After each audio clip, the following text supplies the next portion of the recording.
పొడగంటిమయ్యామిం పురుషోత్తమ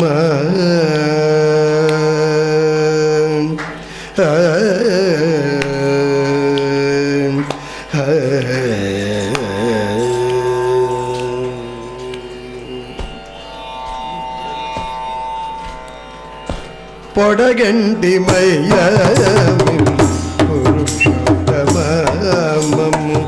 నడవకవయ్యా కోనేటి రాయడ నారాయణాచార్య రామానుజయతిం భజే.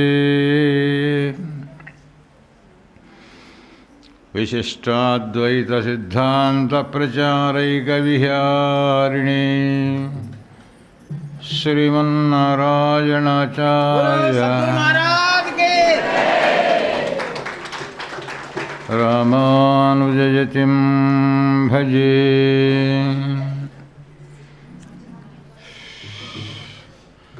విశిష్టాద్వైత సిద్ధాంత ప్రచారైక విహారిణే శ్రీమన్నారాయణాచార్య రామానుజయతిం భజే.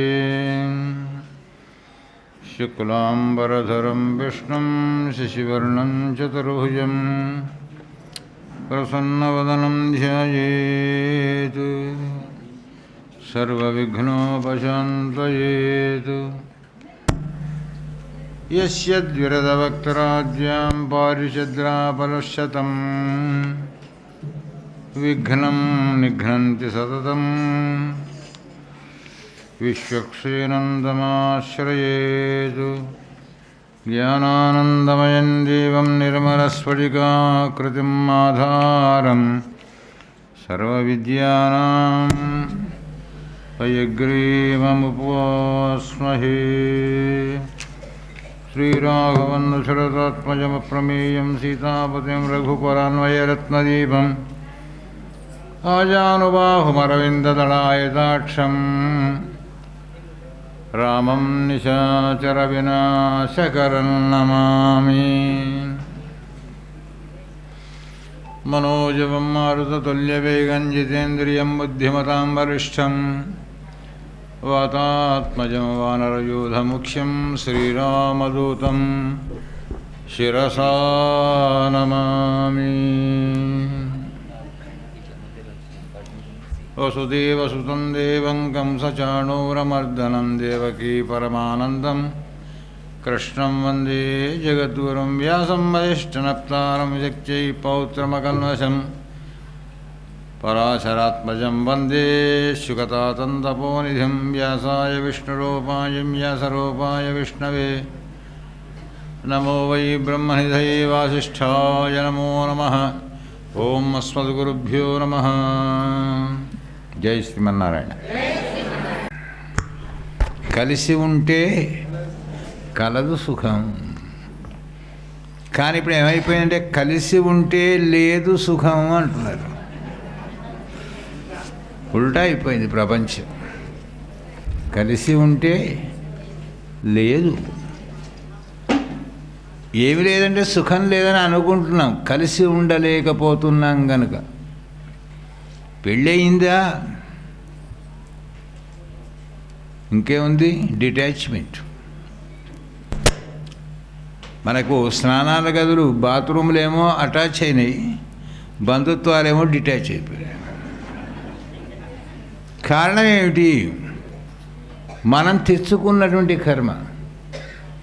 వెనకటి కాలంలో ఎంతమంది అండి ఇంటి నిండా, పిల్లలు, పాపలు, పెద్దలు, తల్లి, తండ్రి, తాత, నానమ్మ అందరూ కూడా కలిసిమెలిసి.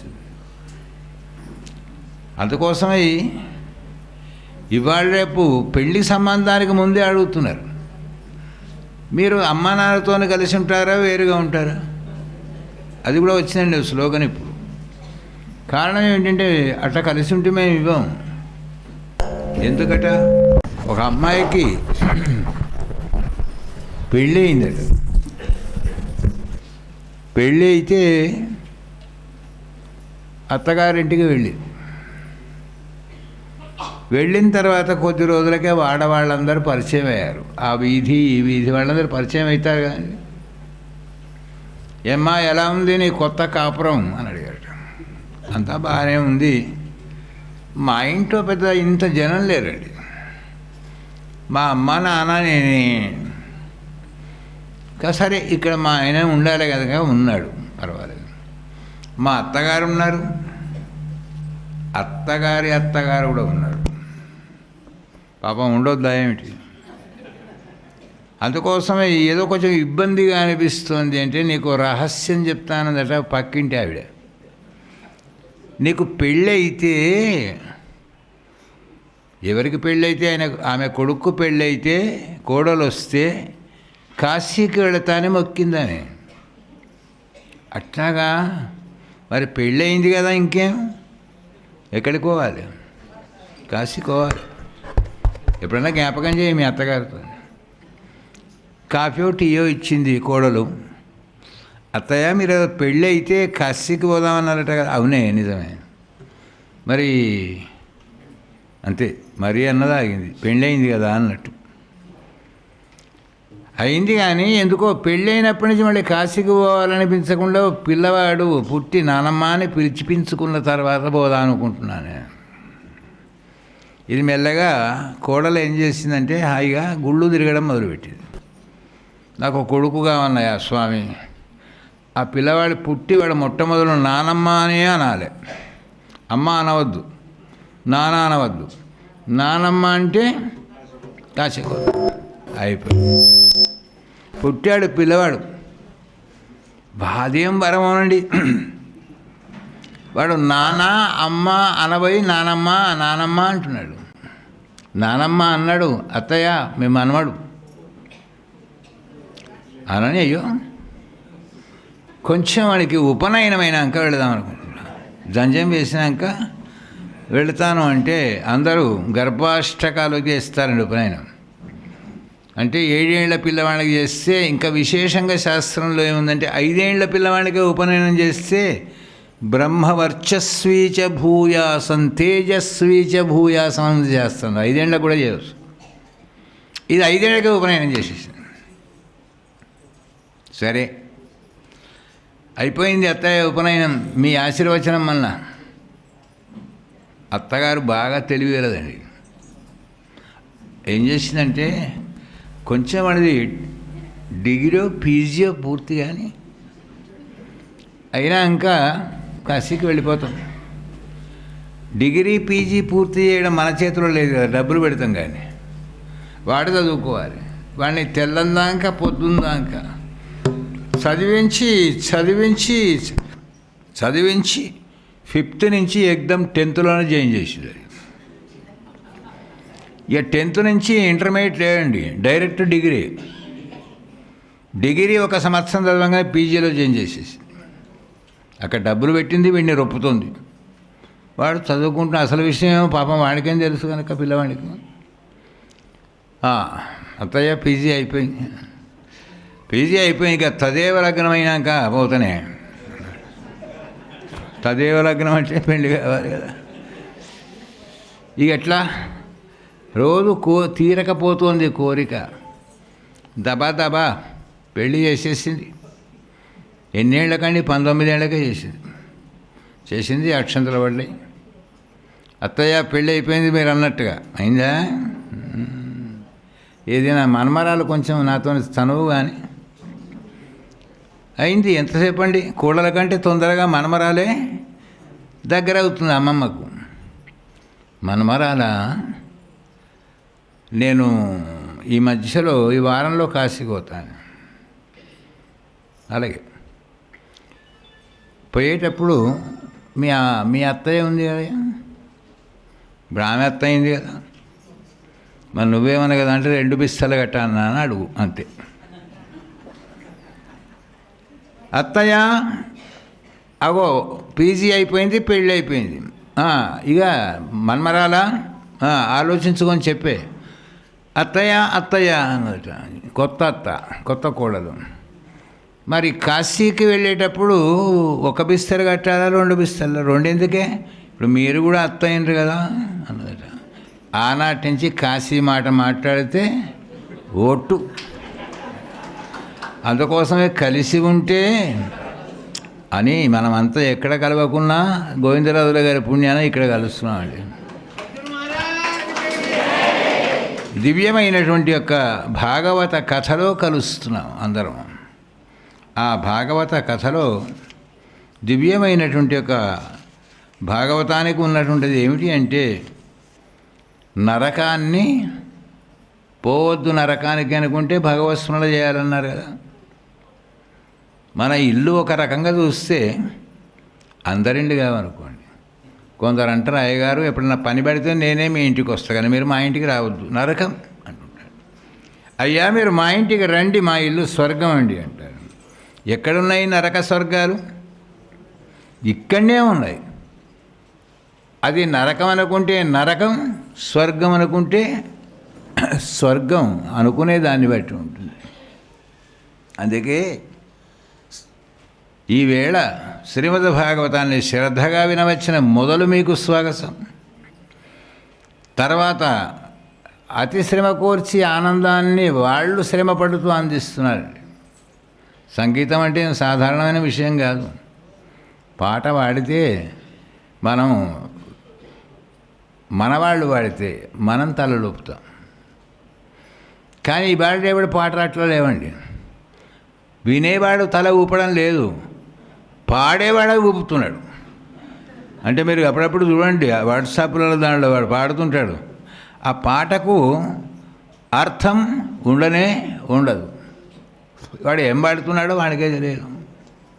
అటువంటి సంగీతాన్ని అందిస్తున్న పెద్దల్ని స్వాగతిస్తూ, వాసుదేవత వదశాక్షరీ మంత్రాన్ని అనుష్ఠిస్తున్న స్వామిని స్వాగతిస్తూ, నామ ప్రభావాన్ని ఉదయం చెప్పారు. సాంకేత్యం పరిహాసంబా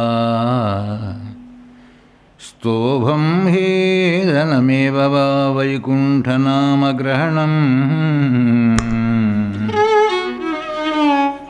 అశేషాఖ పరం విధు.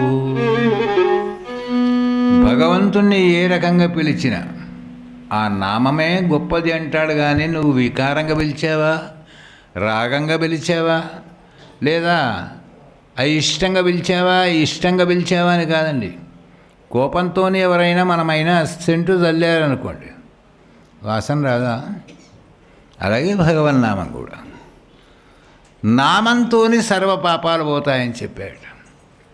మనం కూడా సర్వ దుఃఖాలను దూరం చేసుకొని శాంతిని పొందుదామని ఇక్కడికి వచ్చాం. ప్రధానంగా నేను జీవితంలో సుమారుగా 45 సంవత్సరాల కాలం నుంచి 15 నిమిషాలు ఖాళీగా ఉన్న రోజు లేదండి. 15 నిమిషాలు. కానీ ఇక్కడ ఎంత ఆనందం అంటే, సప్తాహాన్ని మా వాళ్ళు 7 రోజులు పెట్టారు. ఇదో 41 రోజు పెడితే బాగుండు అనిపిస్తుంది నాకు. అందుకోసం భగవన్ నామం అంత గొప్పదయ్యా. పరీక్షిత్ మహారాజా, ఎన్నెన్ని పాపాలకైనా కూడా పరిహారం ఒక్కటే భగవన్ నామం సుమా. భాగవతం అనేక స్కంధాలలో అధ్యాయాల్లో పదే చెప్పింది. అటువంటి భగవన్ నామాన్ని అది కేవలంగా భగవంతుని మీదనే దృష్టి లేకుండా అన్నా కూడా, ఇళ్లల్లో పిల్లల పేర్లు పెట్టుకునేవాడు వెనకట. రామ, కృష్ణ, శివ, నాయన పిలిస్తే ఏమవుతుంది? అది భగవన్నామని చెప్పించినటువంటి ఒక ఫలితం వస్తుంది. పిల్లలకే కాదండి, వాడుకునే పాత్రలకు కూడా. కావేరీ చెంబు, గంగాళం, దాని తర్వాత రామానుజ కలశం, శివ కలశం. ఆ శివ కలశంలోనే నేను నీళ్ళు తాగుతాను, నేను రామానుజ కలశంలోనే తాగుతాను. ఆ చెంబులకు వాటికి వాళ్ళ సంప్రదాయాలు, నామాలు, శంఖచక్రాలు ఏమేమిటో వేయించుకునే వాళ్ళు వెనకటి వాళ్ళు. కనీసం గంగకు పోయి స్నానం చేయకున్నా గంగాళంలో స్నానం చేసిన గంగా అనే శబ్దం వస్తుంది కదా అని మన వాళ్ళ యొక్క ఎంత పెద్ద హృదయం వాళ్ళది. మనకిప్పుడు ఏమైపోయింది? టీవీలో చూస్తే వికెట్లు, బాత్రూంలో చూస్తే బకెట్లు అయిపోయి. అందుకోసం కనీసం పాత్రలను కూడా భగవంతుని పేరుతోనే పిలుచుకునేవాళ్ళు వెనకడివాడు. లేచిన తర్వాత లేవగానే భగవన్నామం అండి వెనకడివాళ్ళు. ఎప్పుడు లేచేవాళ్ళు వాళ్ళు అంటే ఏ 4 గంటలకు లేచేవాళ్ళు.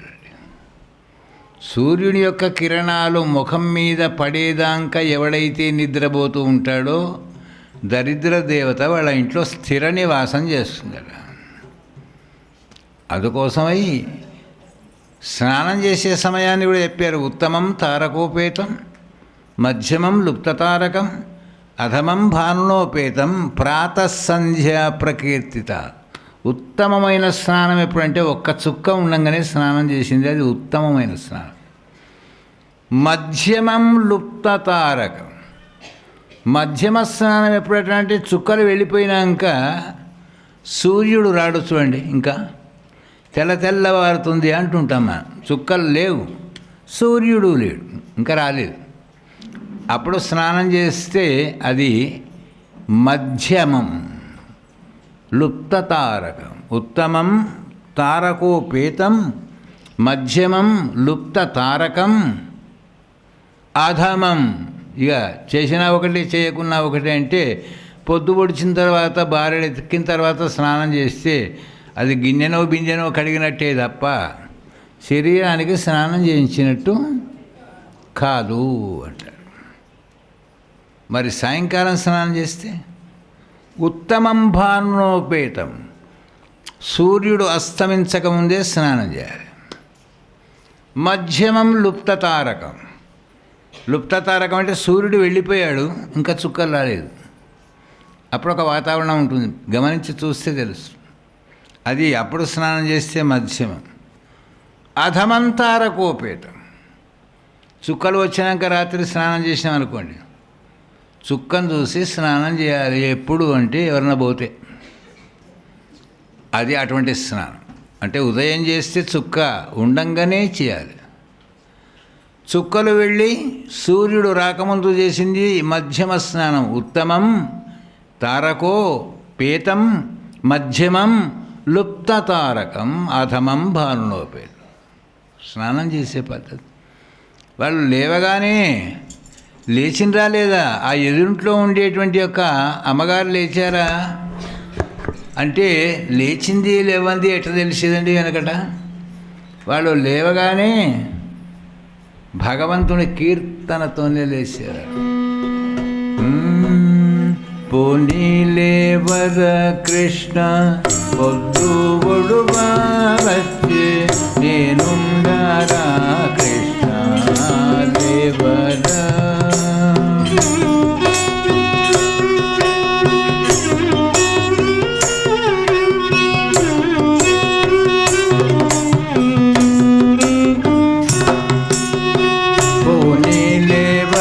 కృష్ణ పొద్దు ఒడువా వచ్చే, నేనుండారా కృష్ణ దేవరా.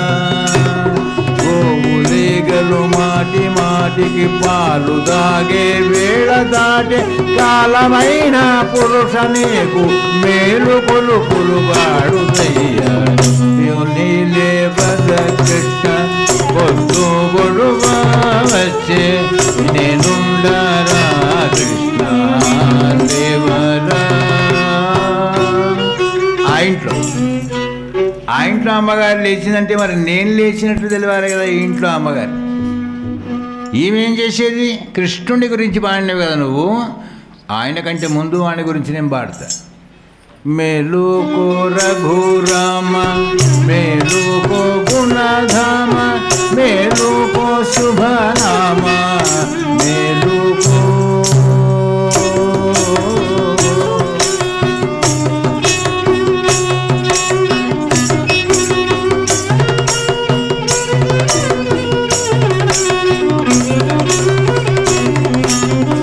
మునికోటి సురకోటి మునివాకిటను చేరి, మునికోటి సురకోటి మునివాకిటను చేరి, నిన్ను నిలుగా నిన్ను గొలువా నిలిచేరు.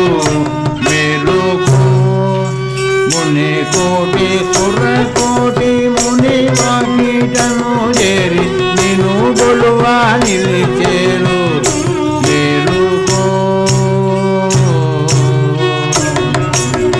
మేలుకో రఘురామ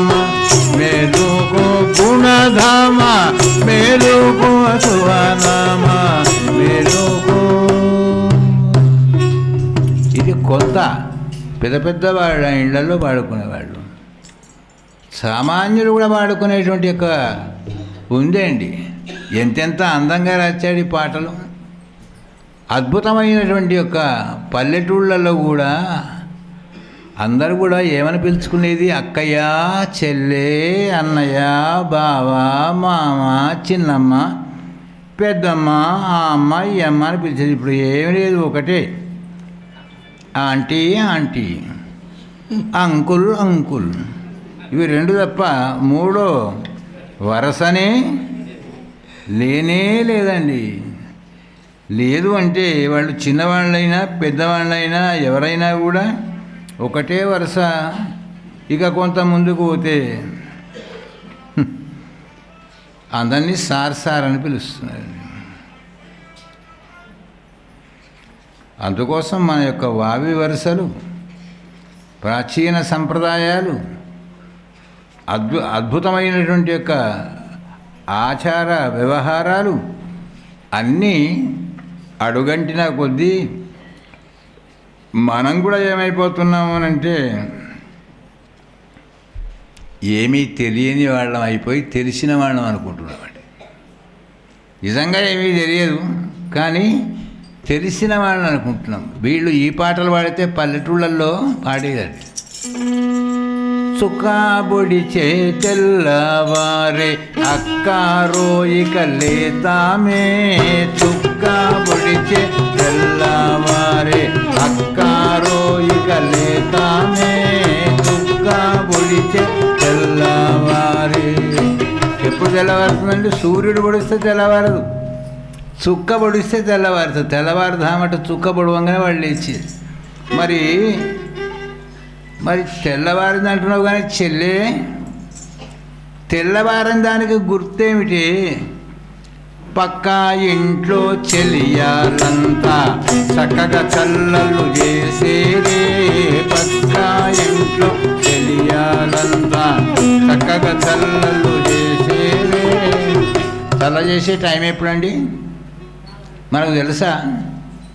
ఇప్పుడు చల్లు ఎక్కడుందో, పెరుగు ఎక్కడుందో, పాలు ఎక్కడ ఉన్నాయిరా, ఎక్కడి నుంచి వస్తాయిరా బాబు పాలు చెప్పు అని ఇంగ్లీష్ వాడిని అడిగితే అమెరికా వచ్చి ప్యాకెట్లో వస్తాయి. బర్రెకు కానీ ఆవు కానీ పాలుండే ఏమో నాకు తెలియదు అన్నమాట. పక్క ఇంట్లో చెలియలంతా చక్కగా చల్లలు చేశారే, భారీ చేతుల గాజుల చప్పుడు. అక్క నేను వింటిని. చల్ల చేసినట్టు ఎట్ట తెలుసండి? పక్కా ఇంట్లో చెలియాలంతా చక్కగా చల్లలు చేసేరే, పక్కా ఇంట్లో చెలియాలంతా చక్కగా చల్లలు చేసేరే, వారి చేతుల గాదుల చప్పుడు అక్క నేను వింటినే, వారి చేతుల గాదుల చప్పుడు. ఎన్ని వేసుకోవాలండి గాజులు? చప్పుడు అయ్యి ఎన్ని వేసుకోవాలి గాజులు? ఆ గాజుల చప్పుడు, గజ్జెల చప్పుడు, మట్టెల చప్పుడు ఏం చేస్తుందట అంటే పక్క ఇంటికి వెళ్ళే లక్ష్మిని పిలుస్తుందట. మా ఇంటికి రావమ్మా అని పిలుస్తుందట. అందుకే గాజులు, పువ్వులు, పూసలు ఇవన్నీ కూడా అద్భుతమైనటువంటి భారత నారీమణుల యొక్క సొత్తు ఇది. మరి చేతుల గాజుల చప్పుడు విన్నావు కానీ ఇంకేమన్నా చప్పుడు విన్నావా? మాకు తెల్లాళ్ళే వంగనే మా రూములోకి వినిపిస్తాయండి. ఎక్కడనో దేవాలయంలో భజన చేస్తూ ఉంటారు. పక్కా గుళ్ళో సాధు సంతులు చెక్కా భజనలు చేసేరే, పక్కా గుళ్ళో సాధు సంతులు చెక్కా భజనలు చేసేరే, వారి భజనలు విన్న కృష్ణుని వన్నెలెన్నో తెలిసేనే. అక్క ఇది ఒకటే కాదు, పక్క గుళ్ళో సాధు సంతులు చెక్క భజనలు చేస్తున్నారు. వాళ్ళ భజన చప్పుడు విన్న తర్వాత నాకు కృష్ణుడి వన్నెలెన్నో తెలిసాయి. కృష్ణుడిని వర్ణించుకుంటూ వాళ్ళు పాడుతున్నారు. పక్కా గుళ్ళో సాధు సంతులు చెక్క భజనలు చేసేరే, వారి భజనలు విన్న కృష్ణుని వన్నెలెన్నో తెలిసేనే, చుక్క పొడిచే తెల్లవారే అక్క రోజుక లేతామే, చుక్క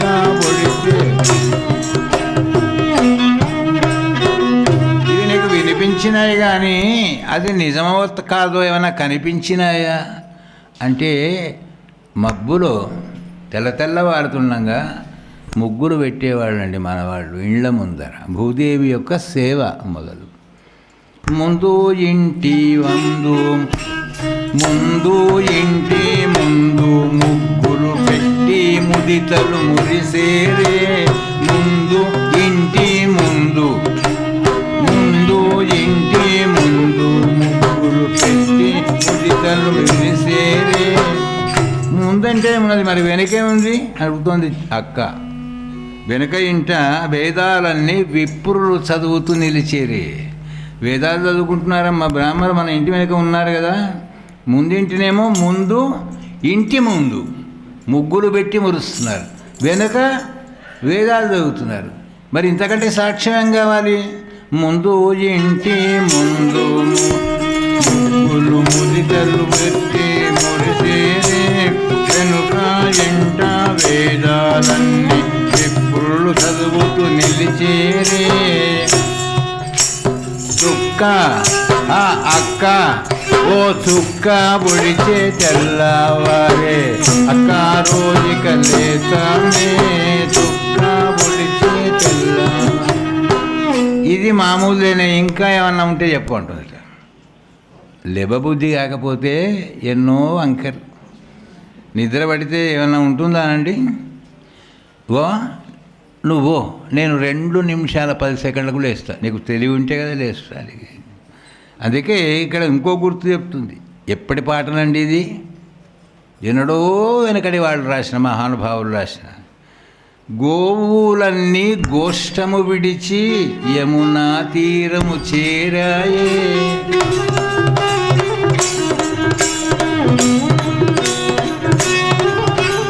గోవులన్నీ గోష్టము విడిచి యమునా తీరము చేరాయే. గోపాబాలు గోవుల వెంట గల్లున వెళ్ళేరే. పిల్లలందరూ కూడా గొల్ల పిల్లలందరూ గజ్జలు కట్టుకొని గోవుల వెంట గల్లున వెళ్ళారమ్మా.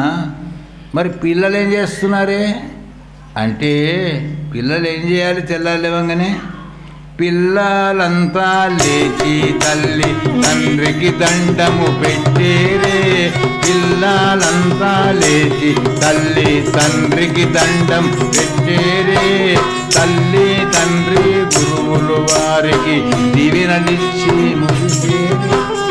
తెల్లారంగానే తల్లికి తండ్రికి పిల్లల దండం పెడితే తల్లి తండ్రి గురువు వాళ్ళకు దీవెనలు ఇచ్చి మురుస్తున్నారట. ఎంత గొప్ప సాంప్రదాయం మనది. అందుకోసమే పిల్లలంతా తల్లి తండ్రికి దండములెన్నో పెట్టేరే. తల్లి